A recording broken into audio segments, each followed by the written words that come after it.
Signor Galate, che rimane non ci venga.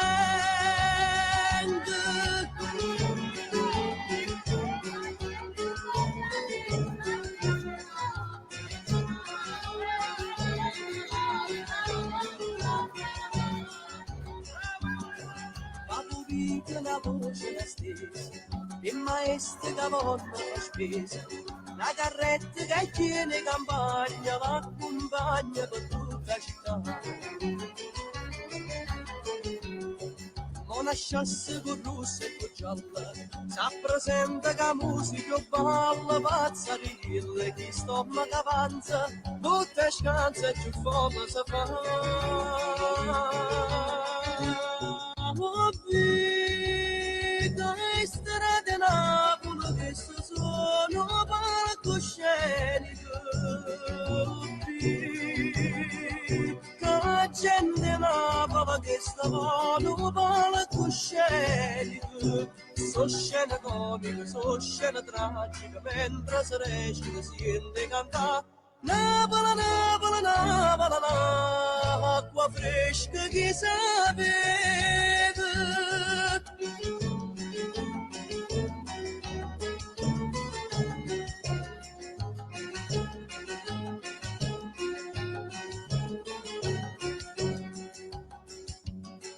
Quando vi che si appara da festa, passo ruoto parrili a canestra, come arrivano anche ormai straniera, casa vera, correte, correte.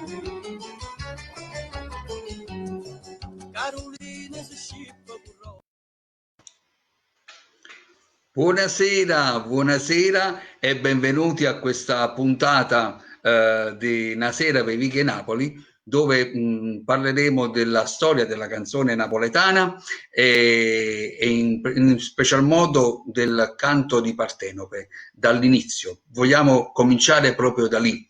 E questa sera, questi giorni abbiamo pubblicizzato questa serata perché è un po' il fiore all'occhiello della nostra cultura e della nostra tradizione. Noi siamo stati il primo popolo che è riuscito a cantare, il primo popolo che ha sempre cantato, sì dall'antichità, e poi lo scopriremo nell'arco della serata. Ma adesso non voglio rubarvi altro tempo, vi ringrazio di essere intervenuti qui con noi e se non ancora lo avete fatto, condividete la schermata che vedete qui su Facebook ai vostri amici, chiamateli, perché stasera c'è anche un gioco a quiz cui potete partecipare. Tant'è vero che potete prenotarvi attraverso il link che è sulla pagina di Facebook, sul post della serata, quello StreamYard, e potete entrare con noi e nel momento in cui entrate con noi vi formuleremo la domanda quiz. Quindi stasera ci dispiace, non potete entrare così a valanga nella trasmissione, ma diciamo è mirata prettamente al gioco quiz. Poi nell'arco della serata cercheremo di fare altre cose, perché è molto ricca di canzoni e di elementi. Ma voglio presentarvi il pioniere, colui che di Partenope e della Partenope, della napoletanità è l'emblema e l'elemento fondamentale di questa trasmissione. Signori, Lucio Ciotola. Buonasera, buona domenica. Buona domenica, la prima in lockdown, la prima del secondo lockdown, e speriamo che sia l'ultimo definitivamente. sperando che stiate tutti quanti bene. Un saluto particolare a tutti gli ammalati, a tutti quelli maggiormente che stanno a casa, che ci possono seguire, gli auguri di presta guarigione, un pensiero per chi non ce l'ha fatto e un grazie a tutti quelli che stanno lavorando in trincea, in prima linea, e stanno veramente facendo tanto a rischio per la nostra salute. Quindi grazie veramente di cuore, e noi facciamo il nostro dovere, stiamo a casa, mascherina, se usciamo per le esigenze, distanziamento e i 3 metri, i 3 metri, quanto più lontano è possibile, cerchiamo di vincere questa battaglia, questa guerra contro un nemico che purtroppo non conosciamo, perché se lo conoscevano, io prima dicevo che sia un nemico, non lo sappiamo. Quindi è nascosto anche molto bene, quindi non resta altro che fare il nostro dovere, restiamo chiusi in casa. Noi cerchiamo nel nostro piccolo di tenervi compagnia e di trascorrere insieme un'ora diversa, giusto per distrarci da questo brutto momento.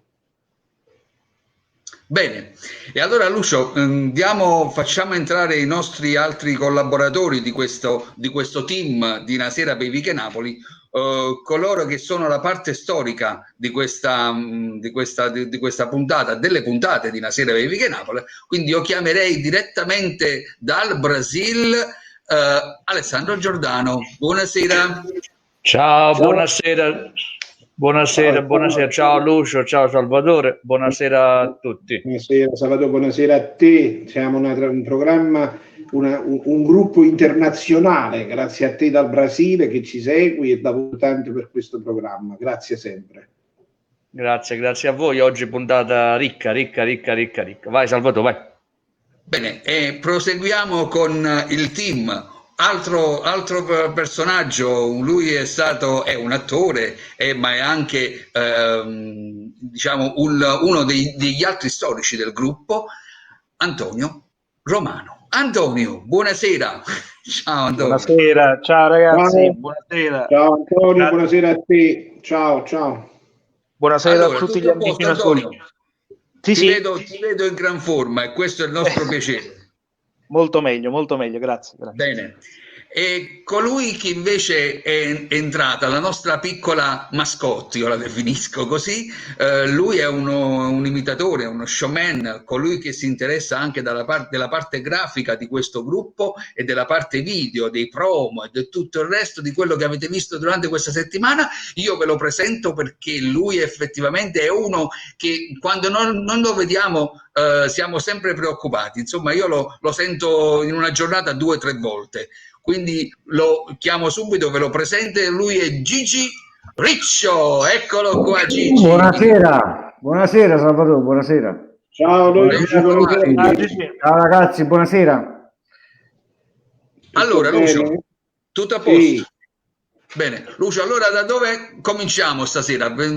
Incominciamo questa carrellata, diciamo ai nostri amici che intanto se vogliono stasera non possono entrare così a piacere, ma devono entrare nella nostra diretta quando apriremo il gioco quiz, e quindi entreranno, nel momento in cui entrano faremo la domanda e poi tempo necessario, qualche saluto, qualche scambio di opinione, il quiz, e poi dopo lasciamo spazio agli altri amici che ovviamente entreranno per il gioco quiz.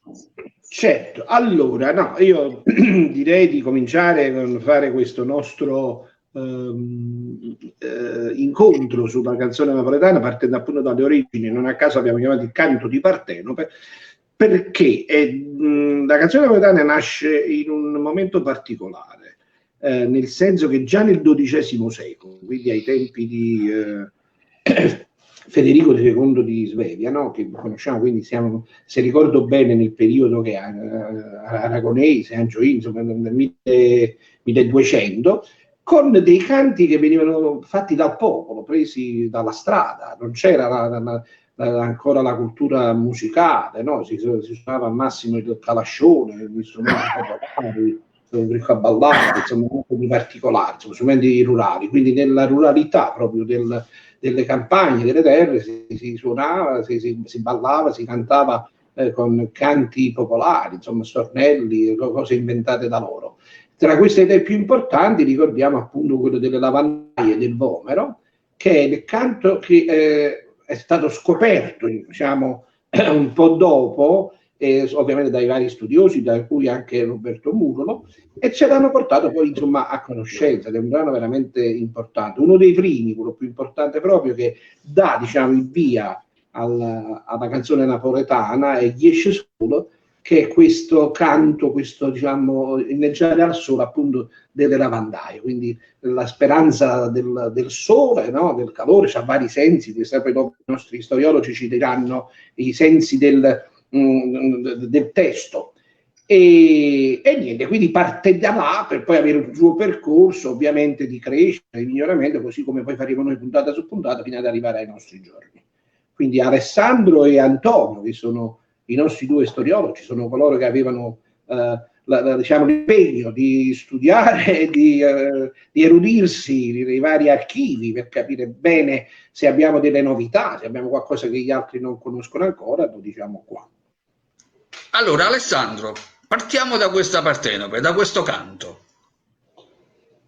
Spieghiamo perché, no? Perché abbiamo scelto proprio questo nome, il canto di Partenope. Come penso che tutti quanti più o meno sappiano, a Partenope si attribuisce la fondazione di questa città, no? Di questa Neapolis, questa città nuova. Noi dobbiamo tantissimo, proprio tantissimo agli antichi greci, a livello linguistico, a livello culturale. E Partenope, innanzitutto spieghiamo un poco chi è, e poi arriviamo alla musica propriamente detta. Partenope, a me piace sempre parlare un poco della parte etimologica delle parole. Viene proprio il nome da Partenope, possiamo vedere o Partenope o Partenos, quindi colei che ha il volto giovane, o di una vergine, quindi di una bambina propriamente detta. Era una delle sei sirene. Secondo il mito, effettivamente, questa Partenope sarebbe stata la fondatrice della città di Napoli. Chi erano queste sirene? Queste sirene erano delle ninfe che, attraverso il loro canto, ammaliavano i marinai, poi attraendoli fino alla morte. Sappiamo che era una delle serve di Persefone, e quando fu presa da Ade, diciamo che hanno desistito praticamente, si sono stabilite queste sirene sull'isola di Antemissa, una probabilmente identificata con l'isola di Ischia, e sappiamo che poi sono state citate incluso nell'opera degli Argonauti, e sappiamo anche che Ulisse, nella famosa opera Odissea, riuscì a superare l'ostacolo delle sirene. Diciamo, alcuni dicono usando della cera per le orecchie, o altri dicono quello di essersi poi attaccato all'albero maestro della nave. Ok? Quindi ecco spiegato il motivo del titolo della nostra trasmissione. Diciamo che effettivamente su Partenope ci sono diverse leggende, Alessandro. Esistono diverse leggende, ce n'è anche un'altra dove praticamente la vediamo che insomma sono sono tre leggende. Una magari è stata anche portata avanti da Matilde Serao in uno dei suoi libri nel passato. Però volevo aggiungere che lo stesso Aurelio Fierro, non a caso, lui disse che il canto d'amore di Partenope, talmente che era forte, talmente che era intenso questo canto, che induceva fino alla morte, il canto di Partenope lo consideriamo il nastro di partenza della storia della canzone napoletana. E quindi, come vedete, Aurelio Fierro, uno dei nostri cardini della canzone napoletana, aveva effettivamente visto bene, perché è da lì proprio che nasce la canzone napoletana. Vai Alessandro. Sei senza microfono, Alessandro. Oh, scusate. Dicevo, poi dal canto dei Partenope, no, abbiamo la prima espressione musicale, che è quella delle villanelle. Non lo so se Antonio ne vuol parlare, no Antonio? Sì, le villanelle sono praticamente queste composizioni di carattere campagnolo, agricolo, perciò si chiamano villanelle, no? Nella vita in villa, nei luoghi in cui si svolgeva la vita agricola, che traggono origine da composizioni simili che erano in voga e di moda anche in Francia a partire dal 300, dal 400. Qui nella zona dell'Italia meridionale, a Napoli in particolar modo, si sviluppano tra il 5 e il 600. Sono canti sostanzialmente a tre voci, dove però c'è la linea melodica principale, è quella del soprano, e sono delle canzoncine molto orecchiabili. Nasce questo schema, che poi sarà classico in tutta la composizione delle canzoni moderne, della strofa più il ritornello, strofa e ritornello, e questi ritornelli molto orecchiabili appunto passano di bocca in bocca, di orecchio in orecchio, e si diffondono. Però ovviamente sono tutte composizioni con una tradizione non scritta, ma con una tradizione orale, quindi si tramandano solo a voce, e quindi di molte si sono perse le tracce, le testimonianze. Di alcune, come già ricordava Lucio, come già ricordava Salvatore, invece c'è stato un recupero soprattutto nel Novecento, grazie ad alcuni musicisti e studiosi, come anche il maestro Roberto De Simone, che hanno recuperato questa tradizione che era andata perduta dell'antica musica napoletana del 5 e del 600, che appunto ha dato vita poi nel corso dei secoli successivi, e soprattutto nell'Ottocento, alle attuali canzoni classiche napoletane. Bene, e allora a questo punto direi di ascoltarci un primo brano, se voi siete d'accordo, un primo brano sulle villanelle. Lo ascoltiamo? Siamo d'accordo. Bravo.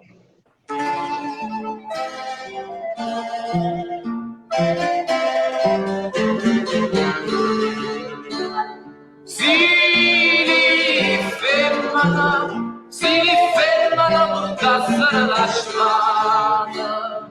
Si fermano, portassero la strada. Cristo che l'amma, cade sta bene. A donna canta più della pena. A donna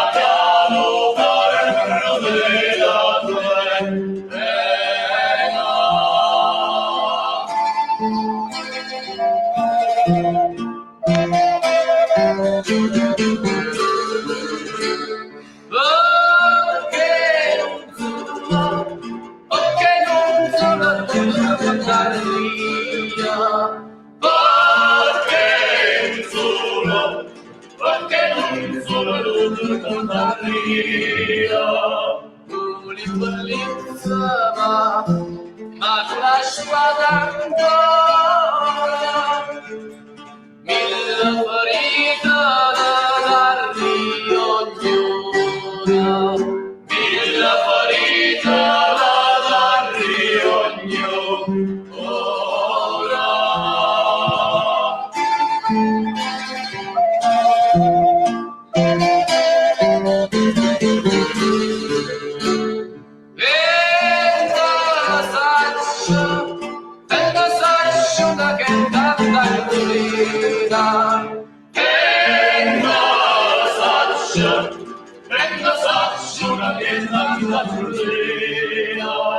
Caso della guardasse, nella guardasse Cianina, perché mi guarda e poi lascia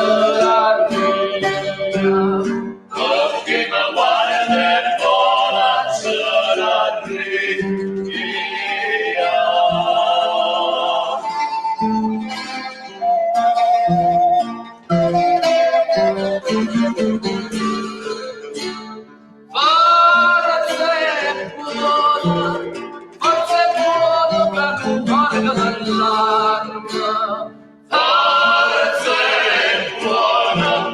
forza e buona, non parla dell'arma, ma che all'eletto e trezza fortunata. Bene. Sì. È proprio quello che dicevamo, no? Questa forma cantilenante che poi entra nelle orecchie e diventa un motivo popolare che tutti cantano e si tramandano appunto oralmente, ecco, come dicevo. Erano dei veri e propri canti popolari. Dai, Lucio, dimmi. No, dicevo, veramente bisogna ringraziare i grandi che hanno portato in auge le origini di questa canzone, che secondo me sarebbe andato perso, voglio dire, perché se no entri negli archivi poi storici delle biblioteche, difficilmente però deve essere un cultore. Uno di questi è stato anche Ettore De Mura, perché appunto Esce Sole, il testo di Esce Sole è stato portato nella sua enciclopedia della canzone napoletana da Ettore De Mura.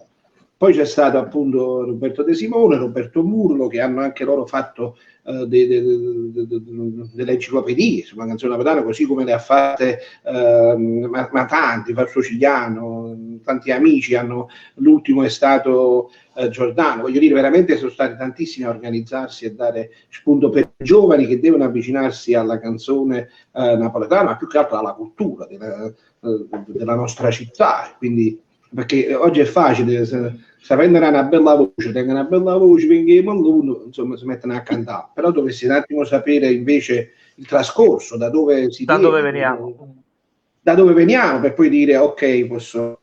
E quindi serve a questo, così come noi nel nostro umile programma cerchiamo di portare a conoscenza dei giovani o di chi è veramente interessato a queste nozioni, queste notizie. Quindi è abbastanza interessante. A noi ci piace, effettivamente ci piace, c'è passione, c'è amore, ma cerchiamo appunto di divulgare quello che abbiamo avuto, quello che abbiamo trovato, quello che abbiamo ricevuto dai nostri antenati, dai nostri primi maestri storici che ci hanno lasciato queste nozioni e vanno ancora portate avanti. Quindi è chiaro che ci vorrebbero non una, non 100, ma 1000 di queste idee, di questi programmi che portano a conoscenza la nostra cultura, così come oggi su Storia ho avuto modo di seguire dei programmi bellissimi.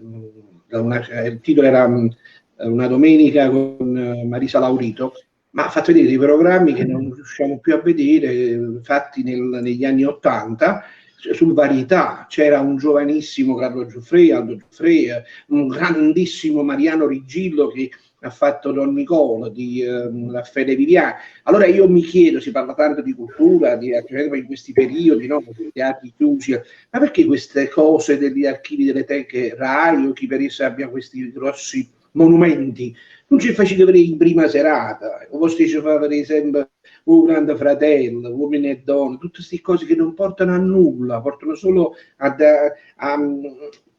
far fraintendere ai ragazzi, capito, ad avvicinarsi a un mondo che non è quello che poi ti porta chissà dove, ma ti porta solamente al vil denaro, perché sta gente che esce in questi programmi, alla fine vanno a fare l'inaugurazione locale, vanno a fare qualche ufficio giusto perché tengono qualche santo maraviglia.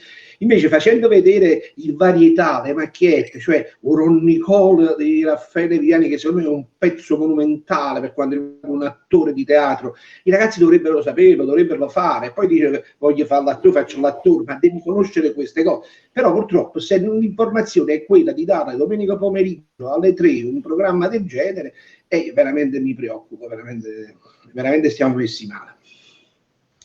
Bene. E allora io a questo punto direi di innanzitutto ricordare ai nostri amici che bisogna entrare in diretta con noi nel momento in cui facciamo la prima domanda quiz, quindi gentilmente non vi affollate, quindi entrerete uno per volta nel momento in cui noi gli diremo siamo pronti al quiz. Poi inoltre i commenti che stasera li dovrà leggere, abbiamo dato un compito all'amico Gigi Riccio di leggere i commenti, quindi di leggere dei commenti qualora ce ne fossero. Quindi buonasera, noi vi salutiamo tutti, vi abbracciamo tutti, vi ringraziamo di essere Infatti questa sera sono tutti buonasera, tutti buonasera. Infatti, aspettiamo dei commenti attinenti alla serata, magari una vostra impressione che manderemo in sovraimpressione e che lo stesso Gigi poi lo leggerà e noi lo commenteremo tutti quanti insieme. Ma è tutta l'impressione stasera, è tutta l'impressione, sopra l'impressione che fa proprio impressione. Sputo, può andare, no. L'importante è che il programma non fa impressione, la cosa più importante è quella. Allora, io direi, abbiamo parlato delle Vinanelle, superando poi quello che era l'inizio del nostro discorso, che era quello di Esce Solo. Mi pare che ce l'abbiamo come canto, giusto Alessandro? Esce Solo, ascoltiamolo. E 10 esce. Oh, sì.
Bellissima. Di fare un grande applauso nonché un saluto, sperando che ci sta seguendo, quando prima sulle nostre pagine ci seguirà, una mitica, grande, stupenda, eccezionale, fantastica, maestosa Antonella Morea. Ciao Antonella, giovanissima anche lei in quel periodo, ed è qualcosa di eccezionale questa interpretazione. Ovviamente fa parte dello spettacolo, appunto, che dicevamo, di Roberto De Simone, e avete, cioè, l'intensità, no? Perché poi alla fine la canzone, voglio dire, si basa su, è un grido di dolore, no? È un aiuto, si basa su due parole, insomma, non di più. Tu esce solo con la croce finale, quindi un po' di unione tra sacro e profano, che è proprio diciamo che è attuale per noi oggi, perché tu esce solo, detto con tanta imprecazione, significa proprio basta con questa epidemia, ridacci la vita. Quindi ancora più che altro questa canzone stasera è proprio stato il top. Bene. Allora io ho qualche commento e lo lancerei subito. Allora, Luigi, eccolo il primo, il nostro amico Ciro Zolfi, sì, che ricordate anche la nuova compagnia di canto popolare, che sono stati fondamentali per la divulgazione della nostra musica. Questo ovviamente lo sappiamo, giustamente, se non c'erano loro, comunque maggiormente nel 1200, quell'epoca là, 1400, erano canti popolari, come diceva Lucio, di sfogo delle persone, quindi risalienti ad oggi, per quello che succede oggi, però loro lo facevano per quello che succedeva allora. Però la compagnia di canto popolare comunque ha portato avanti a dare modo di poi esistere tutte queste bellissime canzoni fatte in un modo più tarantellesco. Vai, poi ci arriveremo alla tarantella. Bene, andiamo poi avanti. appresso c'è Rosanna Campanile che parlava dei programmi di una volta che dovrebbero vedere le nuove generazioni, altro che altri programmi come Grande Fratello, Barbara Russo e cose varie. Questa è una...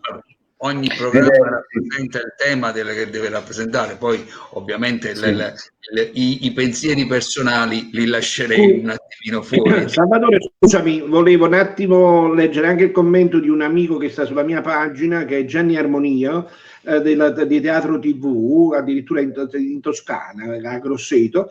Dice: buonasera da Teatro TV, ottima idea questa diretta, condiviso su Chi è di Scena, il gruppo di Teatro TV, continuate così, bravi. Grazie a te Gianni, continua a seguirci, e quando prima sarete i nostri ospiti, appunto voi di Teatro TV, sicuramente sarà un piacere.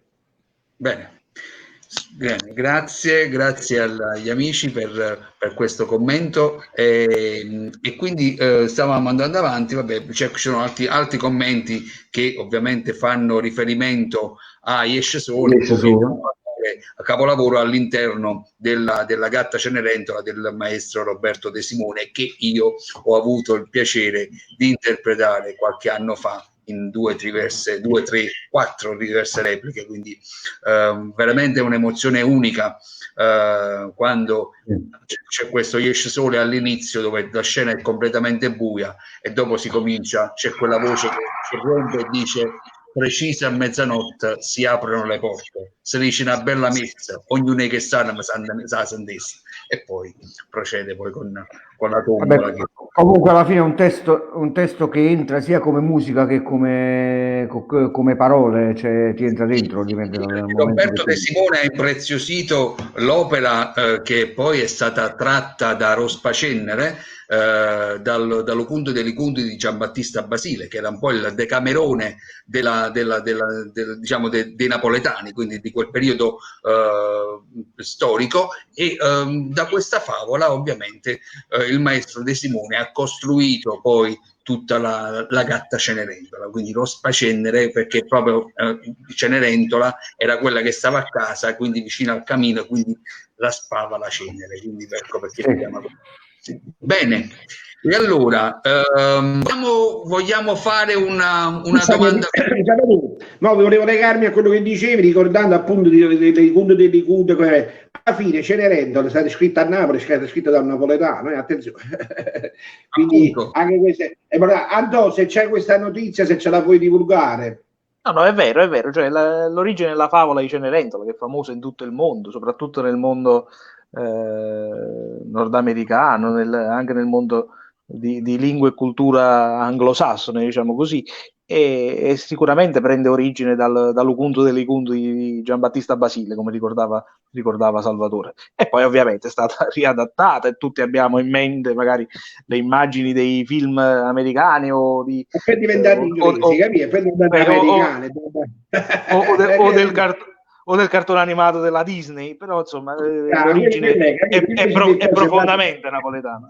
Lucio, ma anche tu hai fatto la gatta Cenerentola? Facevo un gatto maimone.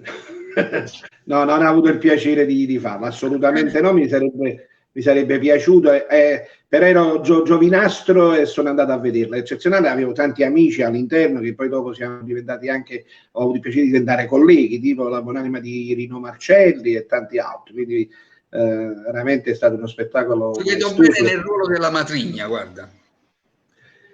Sì, hai ragione, sì. Però non la faccia tu, capito?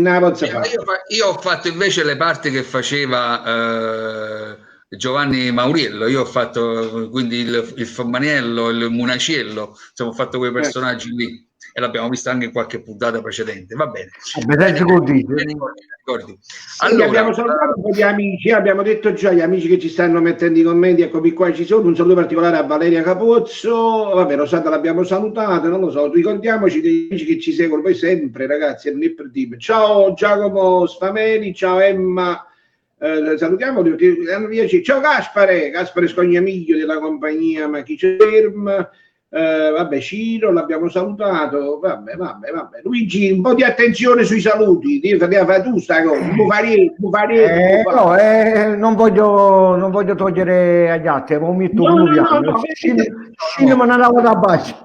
Ma che devi togliere, Luigi? Il nostro è un salotto, quindi stiamo discutendo tranquillamente in salotto tra di noi, quindi vuoi intervenire quando vuoi e ci dai i saluti e no, perché ne sono tanti, ovviamente Rosanna Campanile, Giuseppe, Valeria Capozzo, le hai citate tu, comunque alla fine ok, i nuovi che verranno, fallo tranquillamente, è sempre ben venga. Ok, Salvatore.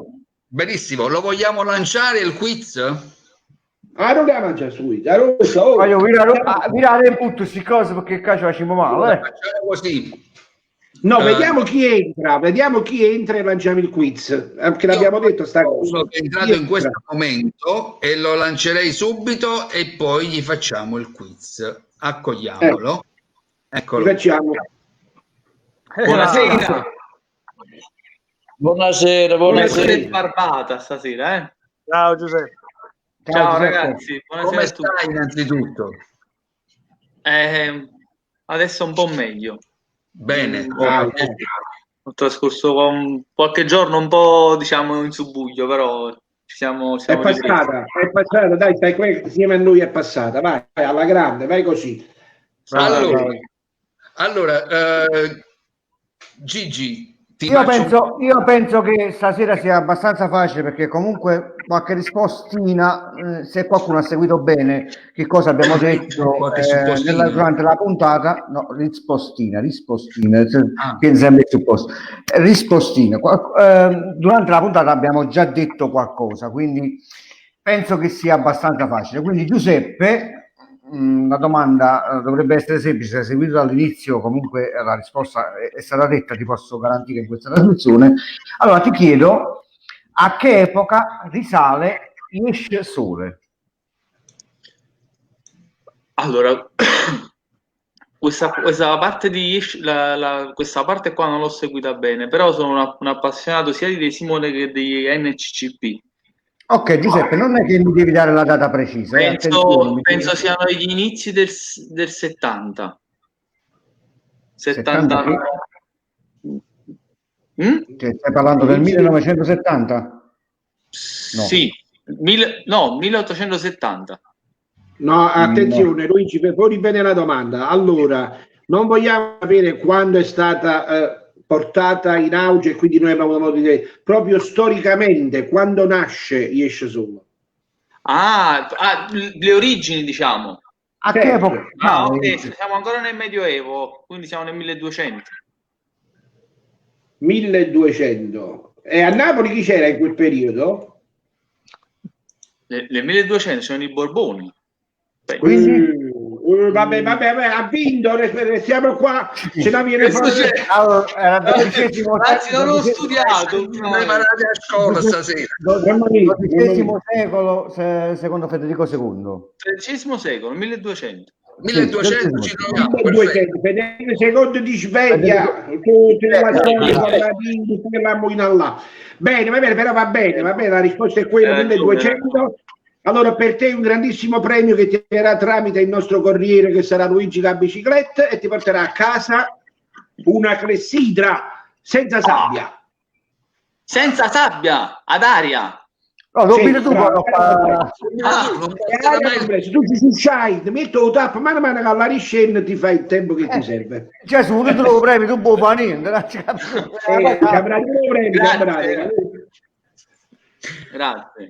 Okay. La clessidra senza sabbia non ti fa passare mai il tempo, ti fa rimanere sempre giovane. No, a me deve passare il tempo, perché devo fare il secondo tampone, capito? Non serve una sabbia. Quando lo devi fare? Io dovrei farlo inizio, non la prossima settimana, l'altra. Cioè non questa da domani, l'altra ancora? Sì. Cioè tra 15 giorni, perché tra 15 giorni? Allora, perché il problema è che la rete ASL è bloccata, è totalmente bloccata. Okay, perfetto. Quindi... Allora, se aspetti l'ASL tu fanno fare prima di Natale, non ti preoccupare. E infatti il primo l'ho fatto privato, spero di doverlo fare quanto prima possibile. Ma sicuramente vai tranquillo, pensiamo alla negatività, poi quei tempi non ci interessano, però è una vergogna che uno ha da aspettare l'ASL che ti fa. Vabbè, non è la serata da fare le critiche e compagnia bella. Pensiamo noi alla salute, quindi auguri di presta guarigione e poi per il tampone, non ti preoccupare. Grazie. Va bene. Salutiamo Giuseppe. Un abbraccio libera e diamo spazio a qualcun altro. Ciao, alla prossima. Ciao ragazzi. Ciao. Bene, eccoci qua. Restringiamo il campo, grazie alla regia. Fatto bene Salvatore, perché Stefano è aperto che il tempo che corre non si piglia la brochita, ecco. Allora, leggi un attimo questo commento di Emma, dai, perché da lì era partita prima l'idea, a Lucio, se avesse fatto... Emma prima diceva a Lucio che si ricordava, ti ricordi Lucio della carta Cenerentola? E poi ha detto scusate, ho confuso la regia, ho fatto la carta Cenerentola ma con la regia di una collega di scuola, quindi ai fini scolastici, perché prima si riferiva a Lucio che aveva fatto la carta Cenerentola. Giustamente Lucio ha detto io non ho mai fatto la carta Cenerentola, non sapendo del commento. Va bene Emma, importante è che hai fatto la carta Cenerentola, Emma, la stai tranquilla. Poi ovviamente la carta Cenerentola è una carta morta. Esatto. Ci sono gli auguri di tutti, ovviamente, di Rosanna e delle due Rosanne, Campanile e De Carlo a Giuseppe, quindi pronta guarigione. Bene, allora andiamo avanti. Dove ci eravamo fermati a Esce Sole, insomma, questo sole, quest'inno di dolore, e che porta poi alla positività, quindi al sole e dalla vita. Andiamo avanti e quindi parliamo di qualche altro argomento, ovvero stiamo sempre nel tema delle villanelle, no Lucio? Io non strano. Che fai tu? Che cosa è successo? Non lo so, sento lentissimo. Vabbè, non ti preoccupare. Che porta poi alla positività, quindi al sole e dalla vita. Andiamo avanti e quindi parliamo di qualche altro argomento, ovvero stiamo sempre nel tema delle villanelle, no Lucio? Sì, sicuramente parliamo. Strano. No, vabbè, ho risolto. Allora, parliamo ancora del periodo delle villanelle, perché siamo appena nel 1200-1300 e noi nella sigla abbiamo messo quella che poi è ritenuta la canzone delle villanelle più famosa, che probabilmente è stata la prima, che appunto Si femmine portasse la spada, che è un brano sempre riscoperto poi dal maestro De Simone, e abbiamo sentito nella nostra sigla iniziale, per arrivare poi dopo man mano ad andare avanti fino ad arrivare ai primi autori della canzone napoletana, ma ci stanno dei brani che ancora poco sconosciuti per questo periodo. Alessandro, ci abbiamo proprio i Muccaturro, pare, che fa parte ancora del canto delle lavandaie del Vomero, che l'abbiamo sentita sempre da cantanti del Novecento, però questa è una canzone che risale ancora a quel periodo là. Ascoltiamola.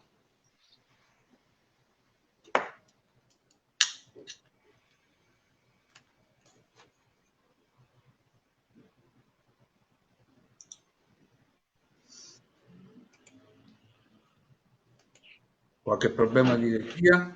Eccola. Che succede? Eccola. Tu m'hai promesso quattro moccatore, vuoi moccatore,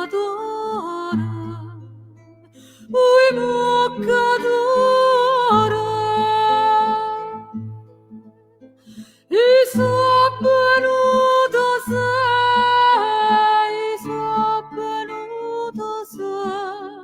me li vuoi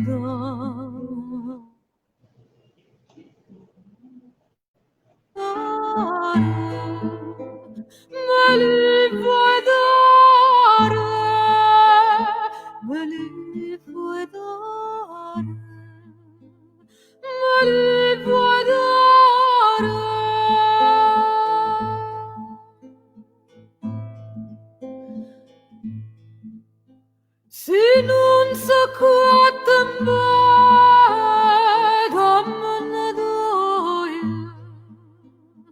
dammene due,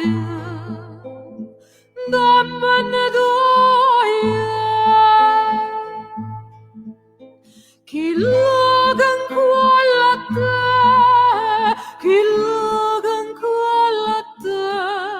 una roba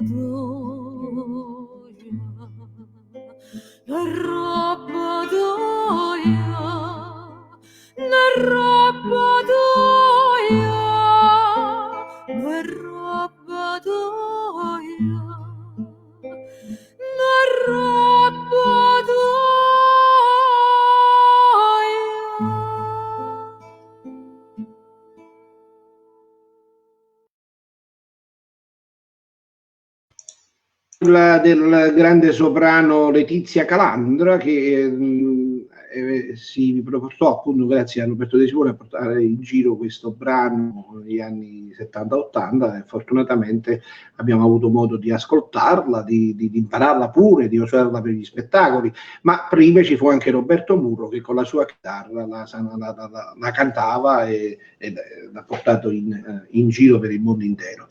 Bene, e allora, Muccatur, sapete che cosa significa, no?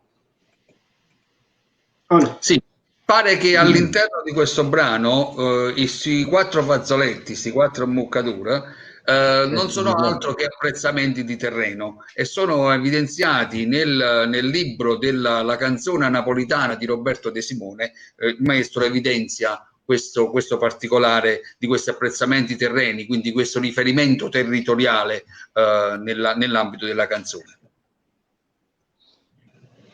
Sì, ma in effetti è un canto è un canto d'amore, un canto di passione, cose, che poi divenne un canto di protesta appunto contro la dominazione aragonese, dove appunto il fazzoletto Mucaturu, siccome poi non si poteva fare direttamente, capite, dire quello che intendevano, si celava, si nascondeva la protesta, era appunto inteso come il significato di terra, quindi è un chiedere la terra ai grossi feudatari, ai grossi diciamo, potenti dell'epoca, appunto per pigliarsi un pezzo di terra. Cioè, la cosa della terra è stata sempre un po' la nostra battaglia di sempre, specialmente noi qui al sud, e qui Antonio ci può dare più delucidazioni in merito. Sì, i latifondisti nell'Italia meridionale hanno sempre dominato, quindi soprattutto i grandi feudatari lungo tutto il corso della storia dell'età medievale, l'età moderna, ma fino praticamente agli inizi del Novecento hanno praticamente governato porzioni molto grandi di territorio e hanno anche affamato le popolazioni locali che lavoravano appunto come mezzadri, come contadini, e quindi di fatto dividevano il raccolto, il ricavato anche col padrone, cioè quindi il padrone guadagnava 2 volte.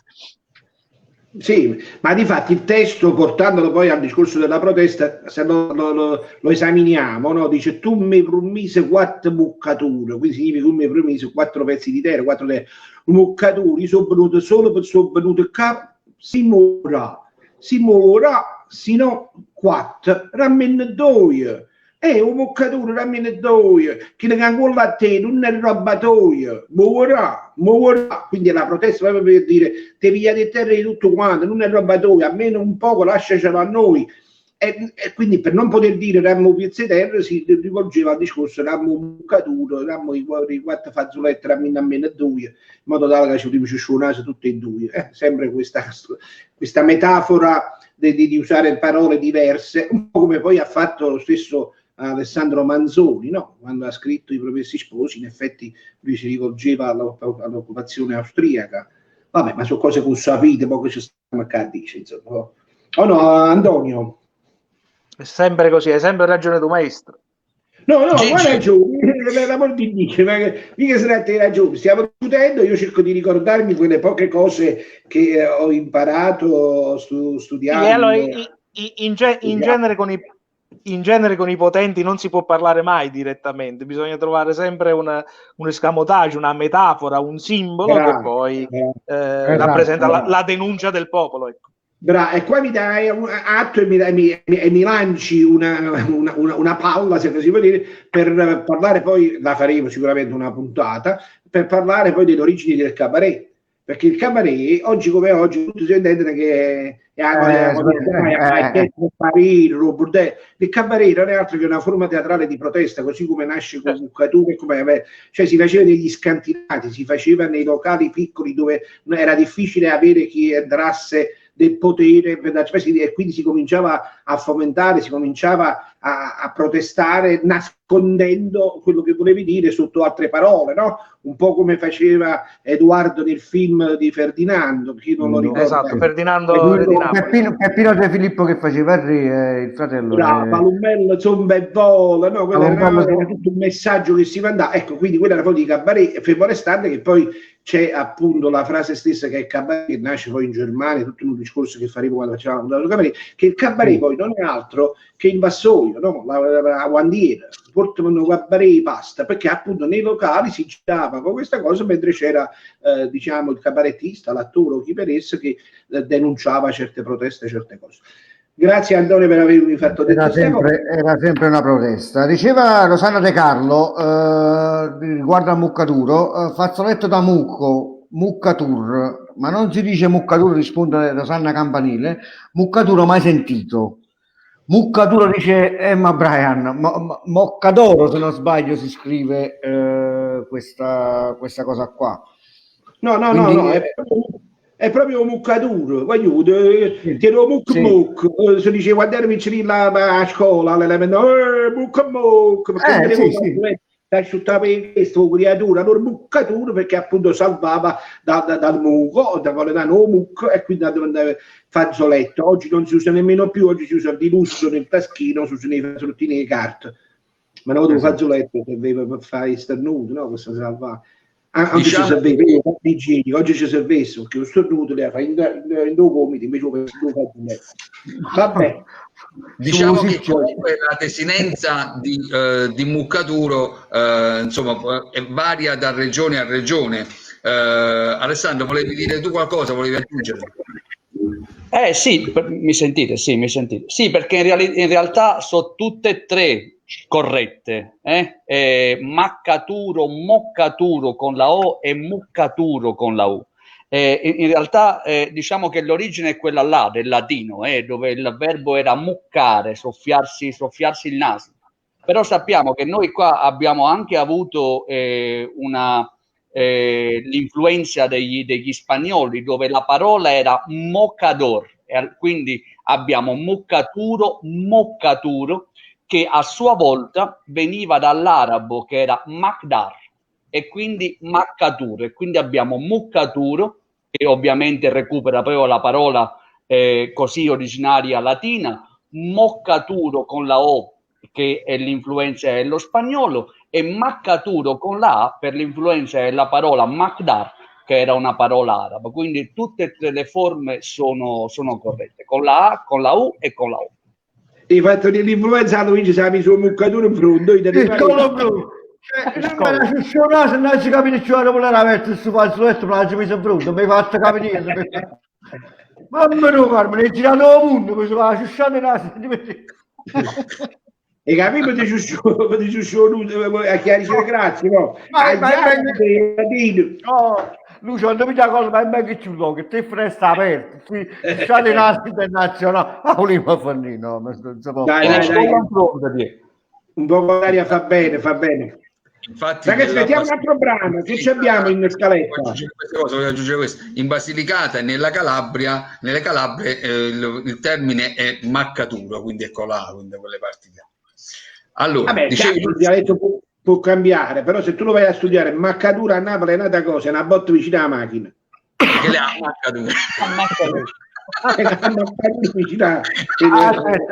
aspetta, non facciamo maccaturo, quindi maccatura è il termine, A è diciamo l'articolo. Là. Scusate, professore, non sono stati molto precisi, scusate. Questo no, tutti siamo precisi. Quando poi trova a Maccaturo poi parla arabo, hai capito? Allora dipende pure perché si è del paesano, mamma mia, sai che ne esce, allora, c'è un'altra domanda quiz che possiamo fare, non entra nessuno? Sono tutti che ci hanno vergogna ad entrare. Dai, allora entrate perché è semplice questa domanda, è semplice perché sempre sugli esce sole, non dico la domanda, però è sempre non la fare, sono stati furbi. No, sempre su quel brano là, però posso dire che l'abbiamo anche citato in trasmissione, già la risposta sarà già applicata. Se siete stati attenti alla trasmissione, se siete stati attenti a tutto quello che abbiamo detto fino adesso, entrate in diretta con noi e Gigi vi porrà la domanda. Allora, vediamo. Complimenti per aver appeso il quadro di San Gennaro dietro di te e aver messo la Partenope dietro di te, che è un bel vedere, devo dire la verità. E finalmente un giovane se l'ha accattato con un penno. Ragazzi, il San Gennaro che ho messo non è ancora finito. Allora ho messo San Gennaro lì sopra e stasera mi sono voluto, ecco qua, deliziare con questa Partenope dove praticamente qui c'è sta il Vesuvio, vedete? Il Vesuvio è sempre qua. Ma deve mandare con pure Vesuvio, però deve mandare con pure Vesuvio, il Vesuvio a casa mia è sempre presente, come è presente sul mando di San Gennaro, il Vesuvio è presente anche sulla regione bassa di Partenope. Adesso metti a base perché Salvatore mentre sta presentando sta facendo un limbo.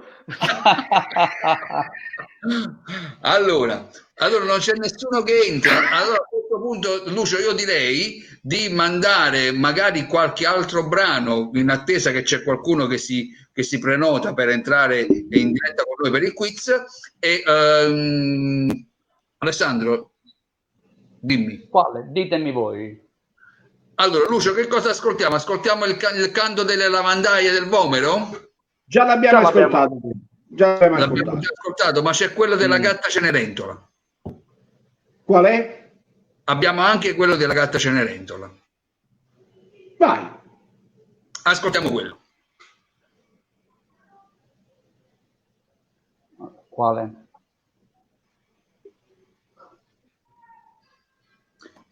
Io Allora, ce n'è una di... mentre tu lo trovi, io c'ho la persona per farla entrare in diretta, così Gigi fa la domanda. Buonasera. Ciao Emma. Qui, gatta Cenerentola, buonasera. Emma, Ciao Lucio. Buonasera a tutti. Che ci fai? buonasera. Ciao, buonasera. A dove stai? Stai per strada? Dove Sto per stai? strada con il cane. E mamma scusa, guarda, mi avevo prestato, mi affittare. Bravo, chi le serve? Io sempre per strada, pure quando c'è stato il primo lockdown. Questa è bellissima questa cosa, perché Emma è fortunata parecchio, perché allora dovete sapere che Emma è una carissima amica ed è un'attrice della compagnia Machice Ferme, a cui io dirigo, faccio da regia, facciamo vari spettacoli per beneficenza. Allora Emma fa catechismo a chiesa e quindi un lunedì, un martedì, un giovedì fa l'autocertificazione per andare a chiesa. Poi fuma, è una grande fumatrice, quindi scende con l'autocertificazione perché ha dovuto abbaccare un martedì, poi porta il cane tutte le sere, a Rumene che va a mesi, insomma questo sta sempre in mezzo a vivo, questo lockdown. Bravo. Ma è anti-lockdown. Non lo sento proprio. Allora, Pensavo- poniamoci la domanda, dai, allora faccio un primo piano prima su Gigi che formulerà la domanda e poi Emma ci darà la risposta. Allora, Gigi, Emma, bravo, stavamo parlando. No, non ti preoccupare, stai tranquillo. Allora, mica già fa stringere, ci fa la domanda. No, capito? Fa brutti figure, maestro. Non ti preoccupare, vai, sta qui, non stai tranquillo. Allora, stavamo parlando sempre di Esce Sole. Abbiamo detto prima, nell'epoca in cui risale, che sarebbe il XII secolo sotto il dominio di Federico II, e adesso tu ci devi dire chi è che ha riproposto Esce Sole. L'abbiamo l'ha detto, no? Simone. No? E chi? L'abbiamo detto, guarda che l'ha detto Lucio. Ma l'ha detto all'inizio puntata. È anche un grande. Aspetta. Ha scritto proprio per l'enciclopedia della nostra canzone. No, io di Lucio non mi ricordo che ha parlato un certo di, come si chiama, Aurelio Fierro. Giordano Salvatore ha parlato. Io, sì, ma riguardava Partenope quella. Ragazzi, stavo distratta. Non mi ricordo. È un poeta napoletano, dai. È un grande poeta. Ha scritto tante storielle, tante cose. Non mi viene il nome. Aspetta. Posso dare un aiutino, ragazzi? Dai. Quando Salemme nella commedia faceva Shakespeare e faceva Ettore o non Ettore? Quindi? Ettore?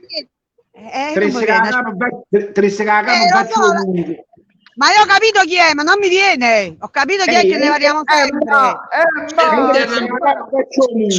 Ascoltami, cerca di arrampicarti sulle mura. Metto la maritta, Emma. Emma, l'abbiamo detto. Scusa, Roberto Murolo. No, Amritetto, che c'è Roberto?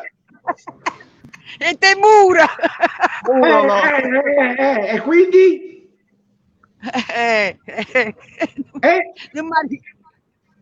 Ma mamma mia. Scusami, il pesce buono a Napoli dove si compra? Coppe e mura. E mettiamo le mura davanti. Ci mettono me chi se esce fuori l'auto. Ettore Mura. Mettici una cosa a mezzo, Ci vuole che portate, la fede portate, siete La cosa a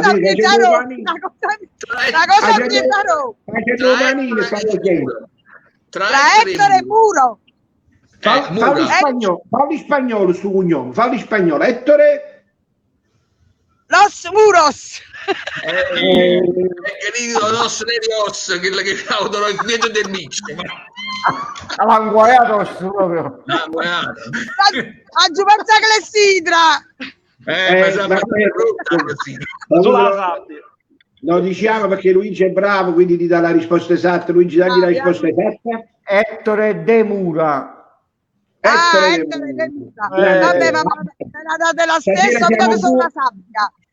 Stasera siamo buoni perché è la prima puntata. Per te arriverà sempre il nostro corriere, il nostro Luigi che ha bicicletta domani e ti porterà 2 steak di sigarette senza tabacco. Già fumate, chiaro. Va bene? Noi ci avremo il fumo.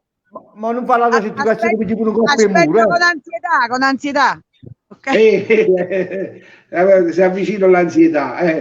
Attenzione, guarda, se ne è più un cane, ma lo sta. No, ecco, lo faccio vedere, aspetta.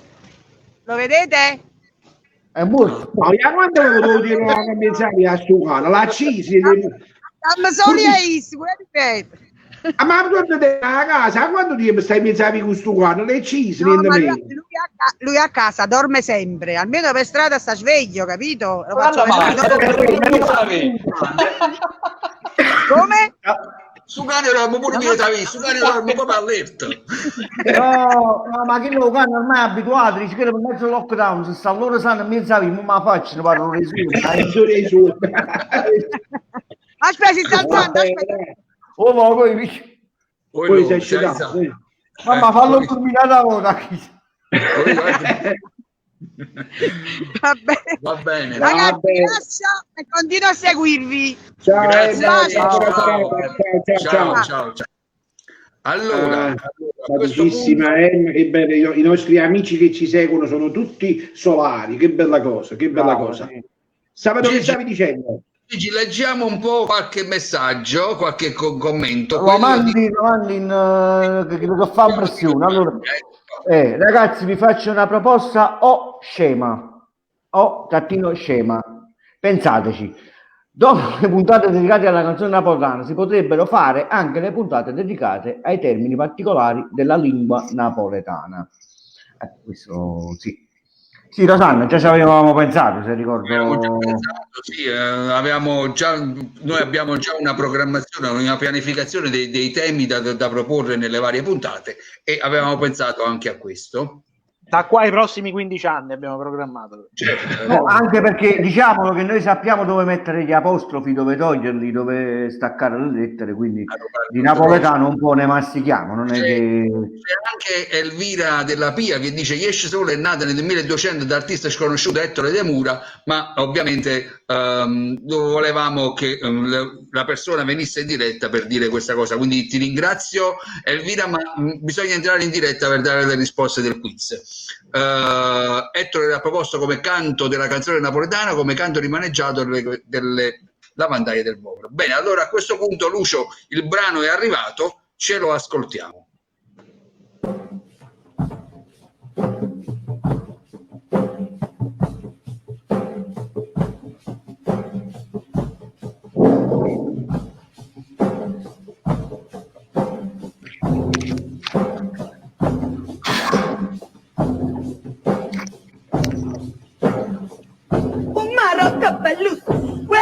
Cappelluso, ma fanno tanto neno, tocco pensiero stesse. Chiamate la siriscia e capo da ritorno, e capo detta roba senza mai rubarci. Ma fanno tanto enorme, e fanno dato ma possa proprio per la zambe.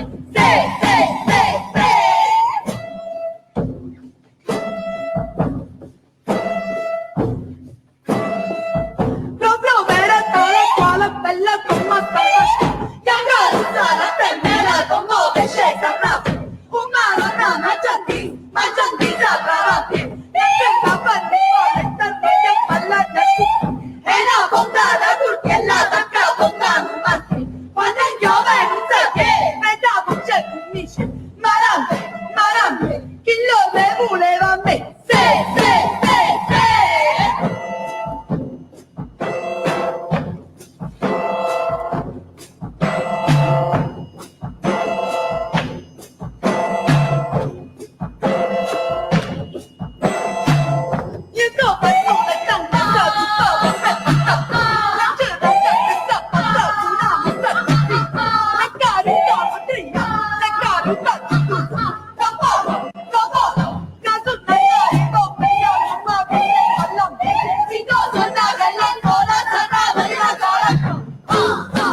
Altro momento fantastico, ragazza Cenerentola con tantissime amiche. Come risalta in scena che è un canto di protesta. Allora, Rosana De Carlo, mi dispiace ma devo salutarvi. Buonasera Rosana De Carlo, grazie a te di essere stata con noi.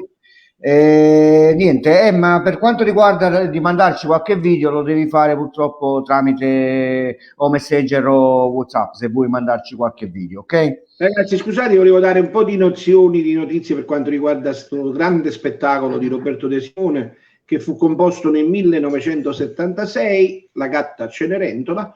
La prima fu il 7 luglio del 1976 in assoluto al Festival dei Due Mondi di Spoleto, uno dei più grandi festival teatrali. Nella gatta Cenerentola abbiamo Rino Marcelli, pace all'anima sua, ciao Rino, come Matrigna, Maria Grazia Schiavo quando faceva la gatta, Antonella Morea, Giuseppe Parisi, Virginio Villani, Patrizia Spinosi che abbiamo appena visto tra le protagoniste di questo canto, Filippo Sica, Fiorenza Calogero, Giovanni Mauriello, Simona Carta, Anna Grazia Spagnuolo, Giulio Liguori e Anna Fiorelli.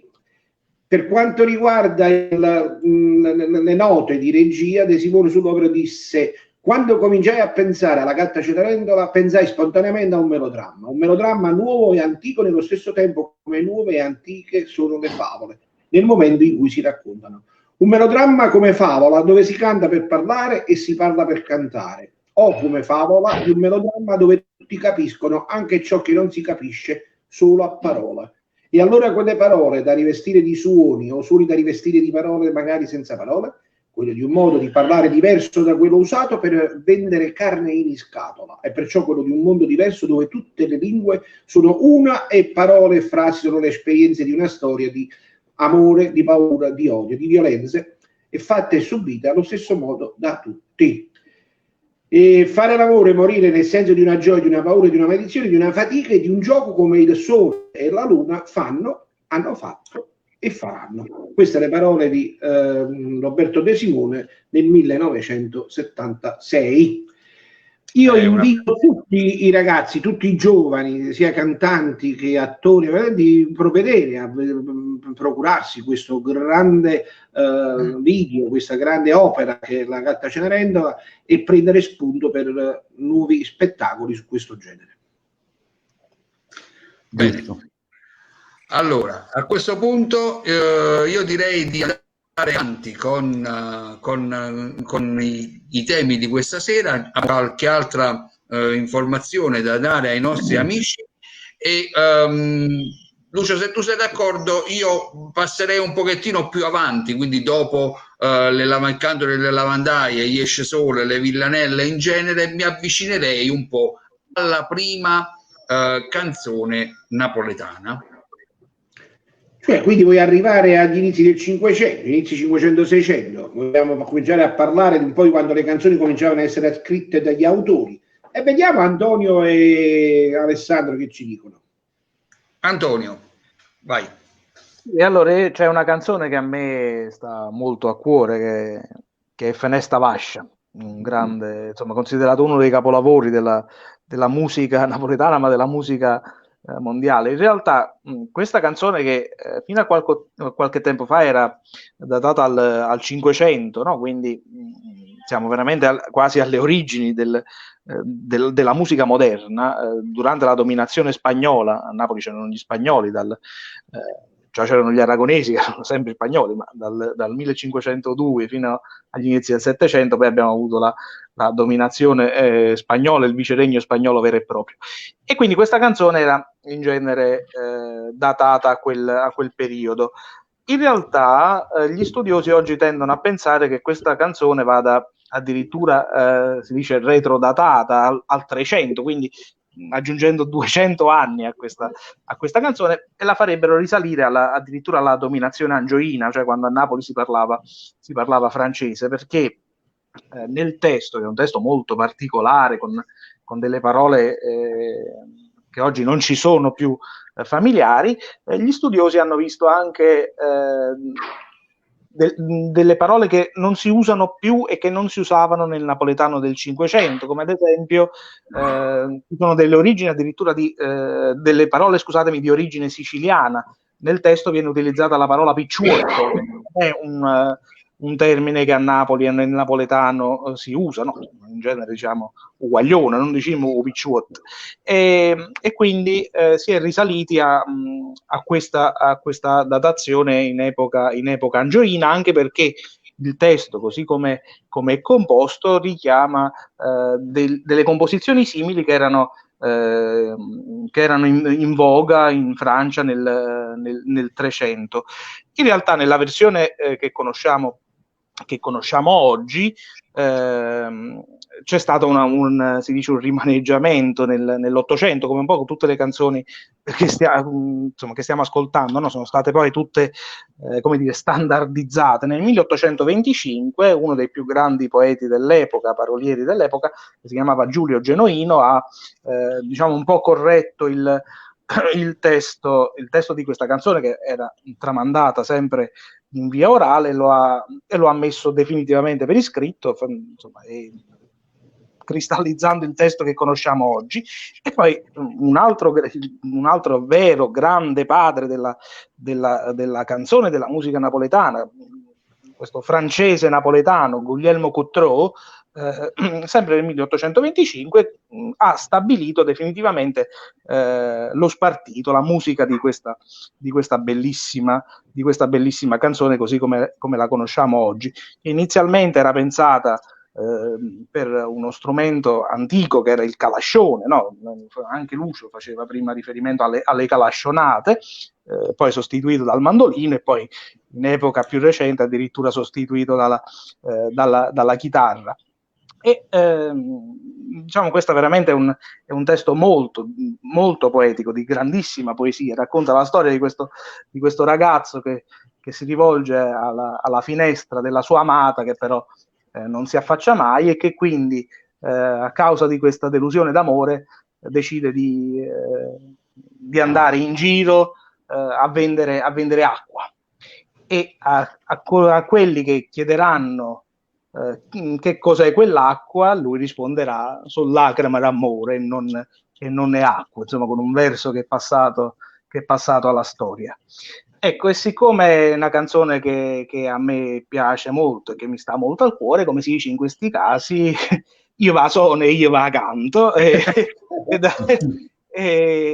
con il permesso dei nostri amici in collegamento, abbiate pietà di me, ma ascoltate. Noi siamo andati. Ma è bello, è bello conoscere anche Antonio nella parte di attore, sì. Questa è la cosa, è veramente un piacere conoscere la parte di attore quando ha recitato, quindi va fatto, vai. Non esageriamo. Abbiamo cercato negli archivi di YouTube e abbiamo trovato questo momento particolare con un accompagnamento particolare. Ascoltiamolo, e poi dopo era nell'ambito di una commedia, questo momento dedicato ad un noto autore napoletano, ma che comunque ne parliamo dopo. Andiamo.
Antonio, lo fai era la voce di Antonio Romano, e questa risale al 2014, l'ultima commedia. No, 2011 credo. 2011, l'ultima commedia che abbiamo fatto insieme, e in questa occasione noi ricordavamo un autore amato, Gennaro Amato, che aveva scritto una canzone che aveva portato poi al successo, il compianto Mauro Caputo, e in quell'occasione ti accompagnava un altro grande maestro che purtroppo non c'è più e che io vorrei fare un applauso, il maestro Casola, il maestro Peppe Casola. Quindi Antonio, come hai visto Lucio, come avete visto amici, è un attore un po' poliedrico, lui sa anche cantare, è veramente bravissimo, quindi abbiamo scelto questo brano, appena abbiamo sentito Foresta Vascia, mi sono ricordato, mi si è accesa la lampadina, ho detto ma abbiamo qualcosa in archivio che sicuramente possiamo ascoltare. Bravo Antonio. Bravissimo, continua però Antonio, non ti fermando, continua. Si è fermato, non può fare niente di più. No, assolutamente no.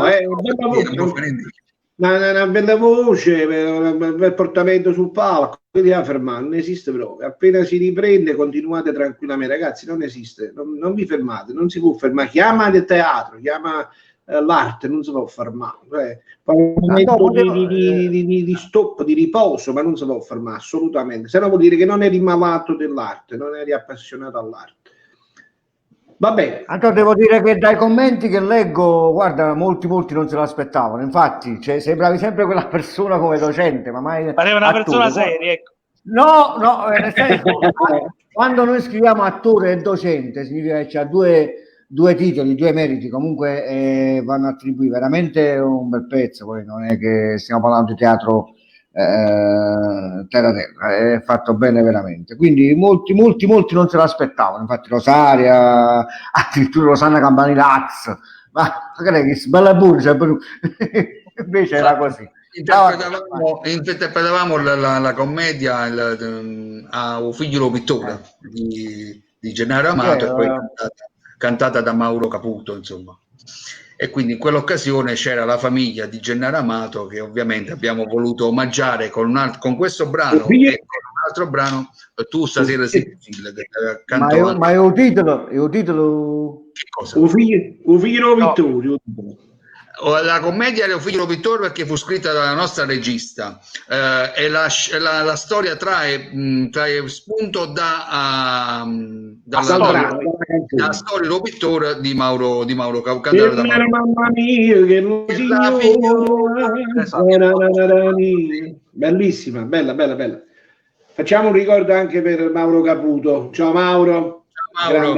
Grande interprete della canzone di Casoria, ecco perché è tanto amato dai nostri amici Antonio, Salvatore, Alessandro e Luigi, i nostri casoriani. Tutta la vita così, abbracciate con te, stasera ti voglio per sempre. Figura, anni 80, anni della nostra gioventù. Anni 70. Wow, hai fatto un passaggio di musica improvviso. Vabbè, ragazzi, parlano il portale del tempo. Parlano di un autore, di un cantante degli anni 70-80, ovviamente. Però torniamo subito indietro. È nato mio mare, mica ne ma. È nato mio mare, mica ne ma. Siamo arrivati a 500 a questo punto, a 600. Parliamo proprio di Michele Ma. Andò, ce l'hanno con te. No, parlate col professore Giordano, per favore. Professore Giordano, parlate di Michele Ma. Vabbè, ci parlo io, ne parlo io. Michele Ma in realtà è una canzone di autore anonimo, anche se è stata attribuita a Salvator Rosa, perché è stata trovata in una raccolta di Salvator Rosa. Risale più o meno al 1600. Sul testo della canzone, sul titolo della canzone, non si sa se Michele Ma è forse quindi Michela Mia o un intercalare tipo Michela là, Michela là. Nel testo si parla di una scarola. Alcuni lo hanno voluto etimologicamente attribuire alla parola schiava, che ha un'origine abbastanza simile. Però secondo alcuni non è altro che una metafora di una ragazza riccia. Allo stesso tempo si pensa che in realtà Michela sia una metafora dell'isola di Ischia, quindi non una persona in carne e ossa che sta in mezzo al mare, riccioluta forse per i rilievi, per le montagne, dove i saraceni, quindi erano soliti sostare, e Michela non potrebbe altro che essere il patrono, il santo patrono San Michele, e quindi il fatto di essere nato in mezzo al mare, che i turchi se la giocano a prendere.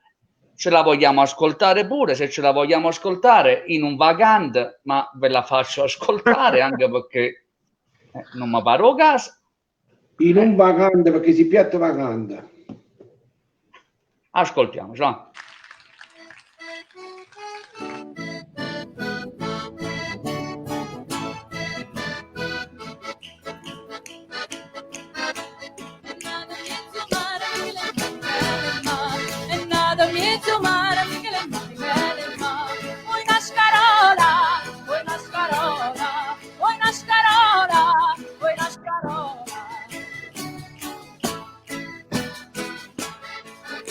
Li turche ce se vanno Michele Ma, li turche ce se vanno Michele Ma, a riposare, a riposare, a riposare, a riposare. Chi volla cimma chi Michele Ma, chi volla cimma chi Michele Ma, per lo strepone, per lo strepone. Per lo strepone, per lo strepone.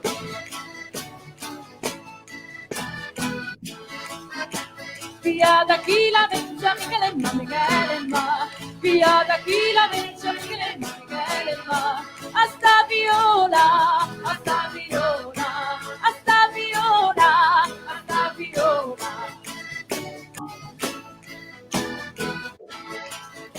E sta viola che piglia Michele Ma, e sta viola che piglia Michele Ma, vuoi denotare, vuoi denotare, vuoi denotare, vuoi denotare.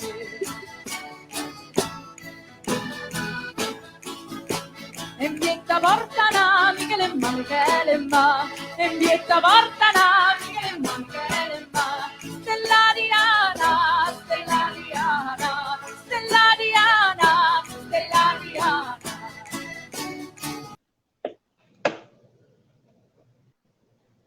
Eccoci qua. Di nuovo.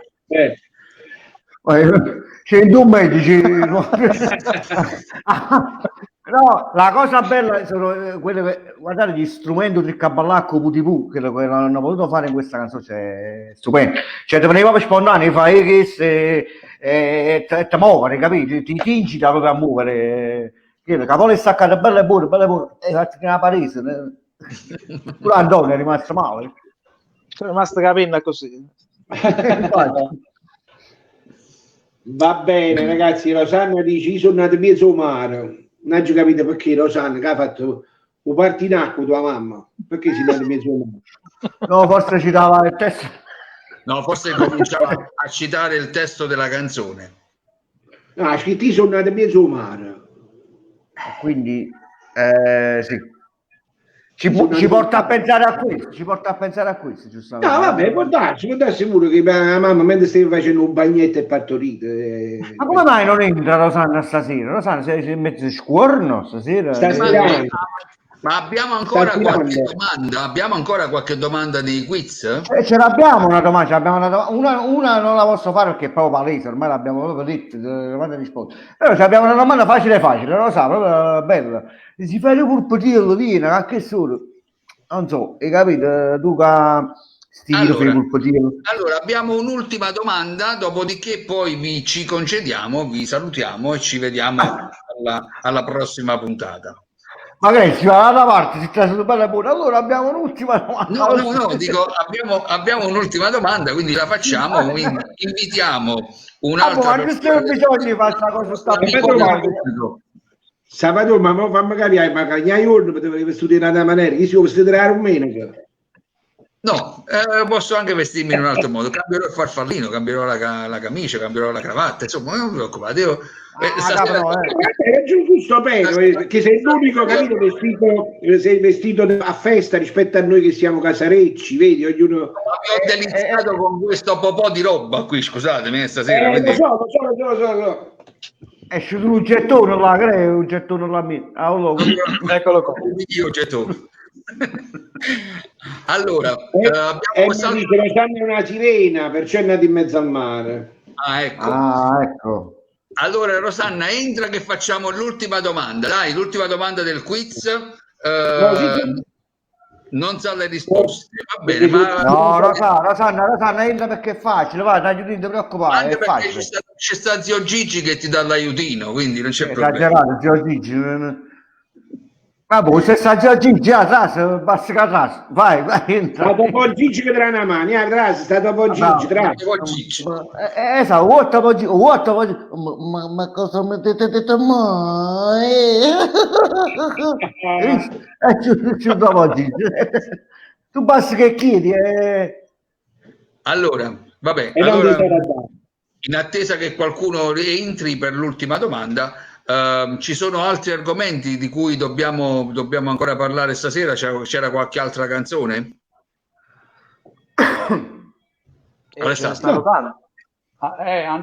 Anto, vai. Che c'era? Che mi è saltato non sto dobbiamo arrivare a quella che, come dire, l'atto di nascita ufficiale della canzone classica napoletana, che io te voglio bene assai. Ma pure io, lo so, ma pure io, Gigino, anche se non ci conosciamo di persona, non ci siamo mai incontrati, ma vi voglio un sacco di bene.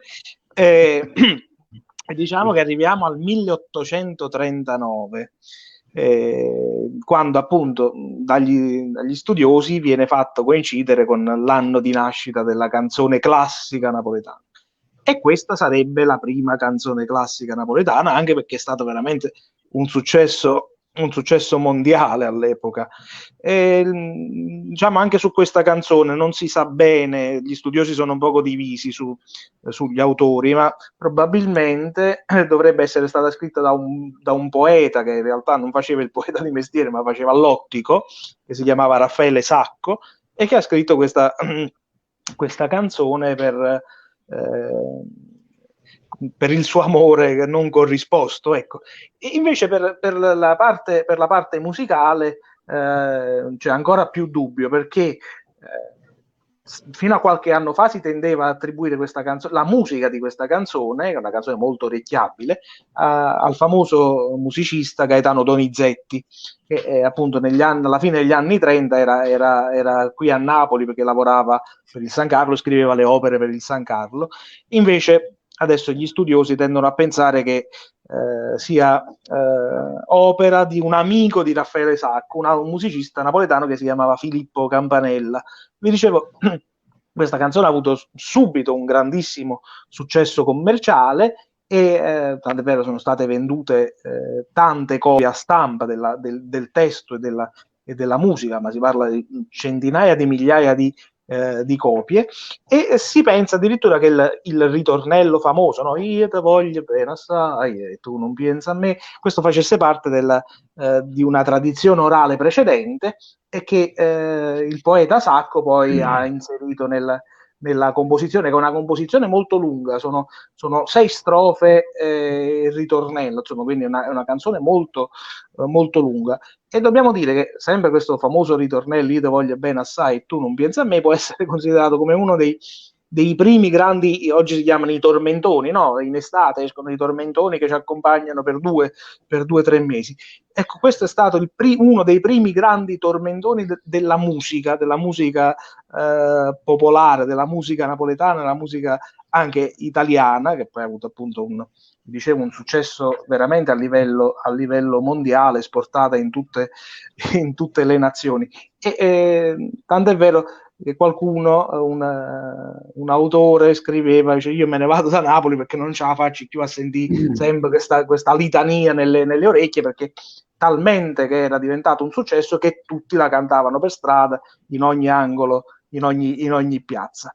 Ecco, se il professor Giordano dal Brasile ci agevola... Sì, prima che il professor Giordano dal Brasile ce la mette pronta per ascoltarla, noi abbiamo la persona che è qui sotto, dietro le quinte, in diretta per poter entrare con noi, alla quale chiediamo gentilmente di stare bella ferma, non si allontanava perché la vedevo scalpitare poco fa, una volta vedeva gli occhiali, una volta vedeva la capa, una volta vedeva la fronte, una volta non si vedeva niente.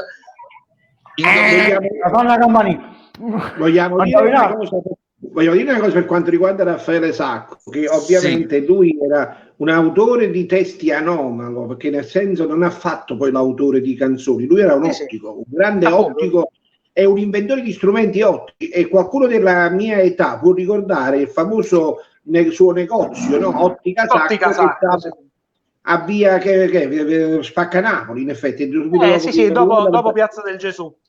Esatto, bravo. Esiste ancora l'Ottica Sacco, è un negozio storico. L'Ottica Sacco era lui, quindi immaginate di fronte a Cisterna dell'Olio, via Cisterna dell'Olio. Esatto, brava. Appena finisce la strada di Cisterna dell'Olio, sulla sinistra di fronte ci stava l'Ottica Sacco. No, esiste ancora. Ci sa ancora? Sarà qualche pronipote sicuramente. Che bello. Ragazzi, passate per il centro storico di Napoli, andate a visitare questa Ottica Sacco e sapete che è uno dei primi autori della canzone napoletana. È considerata appunto l'atto di nascita ufficiale della canzone napoletana, questa canzone, nel 1839. Bene, Prego. Quiz, ce l'abbiamo qui, dopodiché ci ascoltiamo Io te voglio bene assai e poi ci salutiamo. Buonasera a Rosanna Campanile. Buonasera. Fermo. Facci vedere la coda. Facci vedere la coda. Facci vedere la coda. Mi ha detto sei una sirena, sei nata a mare, facci vedere la coda. No, vabbè, mo non si vede, però. Vabbè. È nascosta. Perché sei magica, riesci anche a nasconderla, la sirena è magica, no? Lo sappiamo. Bene. Modestamente.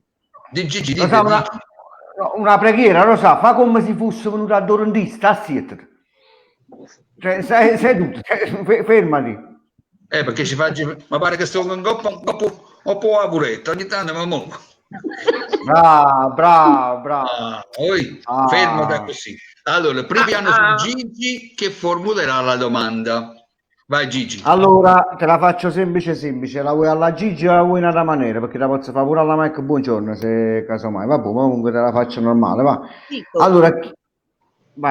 Allora, chi ha riproposto e portato a conoscenza le origini delle nostre canzoni e con quale gruppo? Chi le ha portate? Ne abbiamo parlato. E con quale gruppo che anche ne abbiamo parlato? Il gruppo La Compagnia di Canto Popolare. Bravo. Il gruppo ha indovinato. La risposta esatta è... Che cosa vince la signorina? Che cosa vince la signorina? Lei è eccezionale, è uno che scrive sempre, lei è uno che fa parole crociate, usa tante penne. Noi ci mandiamo un pacco sempre domani mattina dal nostro trasportatore Luigi con la bicicletta, vince 100 penne Biro senza inchiostro. Lo usate? Allora, rimane a male la bicicletta, ma tu ce l'hai la penna che ti può servire se fai la pallina di carta e poi a baccone per pisciare nella taga. A scuola la facevo sempre, Lucio la facevo sempre a scuola. La famosa cera bottana, ti ricordi la cera bottana? La facevo sempre a scuola, sempre. Non mancava mai. Scugnizza che non c'è altro, vedi? La cera bottana, brava. Va bene, ragazzi. Dici. Posso un attimo una cosa? Prego. No, il fatto della canzone Michele Ma. Dove siete? Non mi vedo. Non ti preoccupare, ci siamo. No, il fatto della canzone di Michele Ma, io ho detto sono nata a mezzo mare perché sono nata a Capri, sono nata in un'isola. Perciò dicevo, per me è una canzone per me autocelebrativa. Ah, ecco, sei caprese. È nata a Capri, colpo di scena, era la nostra campanile. Brava, perché i tuoi stavano lì in vacanza o che siete di origine caprese? No, forse evidentemente mia mamma stavano lì in vacanza, mia mamma ha avuto le toglie e sono nata io. Quindi c'è il certificato di nascita è scenata a Capri? Sì, al Capilupia da Capri. Che bello, una caprese. Brava. Allora c'era una domanda fatta dalla nostra amica Rosaria, che ci chiedeva, che poi sarà ovviamente andremo avanti con le prossime puntate, ne parleremo sicuramente, chiedeva la data di nascita Rosolomiglia. Rosario, Rosolomiglia è stata scritta, come tu sai, da Giovanni Capurro nel 1898. Quindi molto dopo, che poi è diventato l'inno internazionale per Napoli, la usa. Vabbè, ne parliamo poi nelle altre puntate. Ok. Bene, allora salutiamo ragazzuoli. Io vi saluto, ragazzuoli. Vado a preparare la cena. Aspetta, Rosa, c'è sta Emma che dice non ha vinto le penne, ha vinto le pinne, perché ha fatto una nuota a Capri, capito? Pinne. Vi saluto, ragazzuoli, ciao. Ciao Rosanna, ciao. Bene, ragazzi, allora ascoltiamo questo brano bellissimo e poi ci salutiamo. Ok. Ma io direi, perché non cantate? Ha cominciato a cantare? Perché quando mi vide t'ingriffe con magatta oi di cadaggi fatte che non mi può vedere, esce solo suonano a una, a due, a tre. Vai, Ando, vai.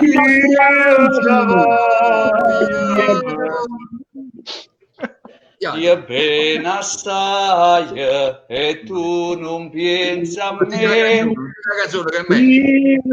Io ben assai e tu non pensi a me.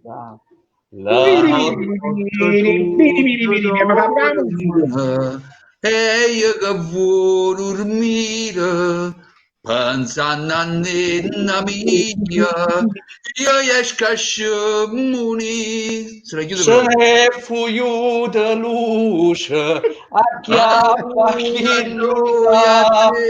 mandiamola Alessandro, dai, mandiamo questa vai. Io ti voglio bene assai, io ti voglio bene assai. Lucio, ma che fa?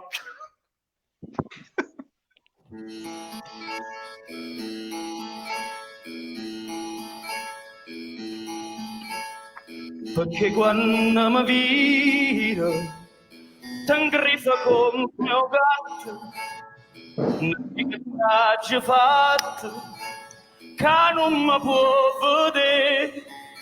Io t'hai amato tanto e t'amo e tu lo sai. Io ti voglio bene assai e tu non pensi a me. Io ti voglio bene assai e tu non pensi a me.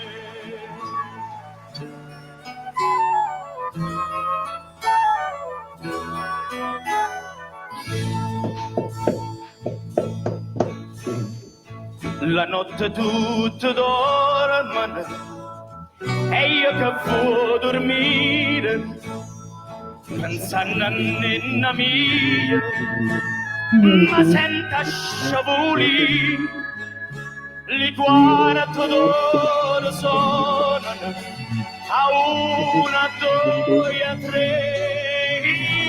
Io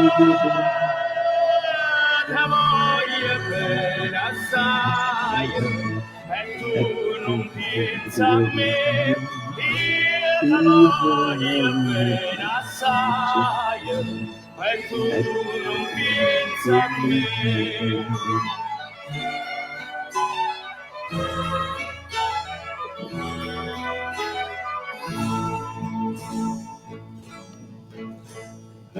Ricordate lo giorno che stivamo vicino e ti scorre annunzino le lacrime così dici sta a me non chiagliere che tu lo mio sarai. Io ti voglio bene assai e tu non pensi a me. Io ti voglio bene assai e tu non pensi a me. Bello. Bene. Allora, che cosa? Sei sudata? È sudato il gettone, questi sono i monetini, i muri euro, moneuro. Antonio. Bene, allora, no, non l'avevo capito perché non l'avevo visto. Allora, siamo giunti al termine di questa puntata. Vediamo se c'è ancora qualche altro commento che possiamo leggere. Ci fanno tutti i complimenti, quindi sì, vabbè, ridono un po'. Lucio Sibello, l'ultimo di Rosaria che salutiamo. Rosaria non è capace di trasire, Rosaria deve organizzare, vai con BB Gas perché BB Gas c'ha una storia alle spalle. Bravi, ci dicono tutti quanti bravi. Vi ringraziamo perché siete più appiatati. Rosaria, Anna Menale, Rosanna Campanile, stupenda canzone. Bene, siamo contenti, abbiamo raggiunto il nostro obiettivo, quello che vi abbiamo fatto trascorrere insieme a noi 2 ore di canzone, di cultura, ma soprattutto in allegria. Ecco, Antonio è tornato dal gettone e quindi grazie ancora. Lucio. Beh, che dire, sperando di aver fatto cosa gradita, che veramente, come dicevi tu, hanno trascorso un paio d'ore dimenticandoci per un attimo di quello che è la realtà al di fuori delle nostre abitazioni. Diamo appuntamento alla prossima puntata, continueremo con la storia, quindi siamo arrivati al 600, al 700, parleremo dal 700 al 900, ancora 2 secoli di canzone classica napoletana. E continuate a seguirci, continuate a condividere il video che sta su questa pagina con i vostri amici, facciamo in modo che questo salotto possa essere veramente visto da tanta gente, ma non tanto per noi, perché voglio dire, non è quello il nostro scopo, ma proprio per far sì che quello che diciamo, i nostri racconti, le nostre dirette portano un po' di conoscenza, specialmente ai più giovani, al di là di chi è amante e chi è appassionato della nostra cultura e della nostra storia. Per salutarvi ringrazio ancora tutti quelli che si trovano in prima linea a combattere questo maledetto virus, quindi tutti gli operatori sanitari, le forze dell'ordine, i trasportatori, tutti quelli che da domani penseranno al nostro sostentamento, e un pensiero per chi non ce l'ha fatta, e per tutti gli altri auguri di presta guarigione e di ritorno in vita normale, in vita sociale, sperando che il nostro Signore ci aiuti bene di quanto prima, perché veramente poi è durissima questa cosa. Però quello che vi chiedo, grazie anche al lockdown che stiamo adesso subendo, manteniamo le dovute distanze, invece in 1 metro, proprio non ce ne conferenza a nessuno, 3 metri, doppia mascherina, scendiamo giusto per le esigenze e torniamo a casa immediatamente. Non lo so, io credo che un po' di paura ci deve essere per questa cosa. Credetemi, non è una semplice influenza che si cura con l'aspirina. Credetemi, credete a me, a Antonio, a Giuseppe che avete avuto non è una semplice influenza.